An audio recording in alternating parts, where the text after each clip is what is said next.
Hello, আসসালামু আলাইকুম everyone, কেমন আছেন সবাই? তো এই মাছটা কি মাছ, কে বলতে পারবেন? অবশ্যই কমেন্ট করে জানাবেন। মাছটার নাম আমারও জানা নেই। তো এটা হচ্ছে একটা সামুদ্রিক মাছ। তো ভেবে পাচ্ছিলাম না এটাকে কিভাবে রান্না করতে হয়, কারণ আমার কখনো খাওয়া হয়নি এই মাছ। তো লাস্টে শাশুড়ি মা বললো তাহলে পিস পিস করে কেটে ভেজে ফেলো। তো আমি সব মশলা টশলা দিয়ে কিছু সময় ম্যারিনেট করে রেখে দিয়েছিলাম 15 মিনিটের জন্য। তো এখন আমি মাছগুলোকে ভাজবো। তো আমি একটু বড় বড় পিস করে কেটে নিয়েছি।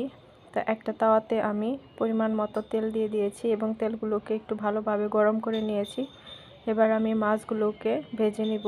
তো একটা একটা দিয়ে নিয়েছি। তো মাছ ভাজাটা খুবই দারুণ হয়েছিল, খুবই মজা লেগেছে। আসলে সামুদ্রিক মাছ, নদীর মাছ খেতে খুবই মজা হয়।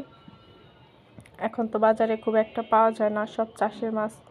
তো এইসব মাছ পাওয়াটা অনেক রেয়ার হয়ে গেছে। তো ভিডিওটি ভালো লাগলে অবশ্যই লাইক, কমেন্ট, শেয়ার করে দিবেন। ধন্যবাদ।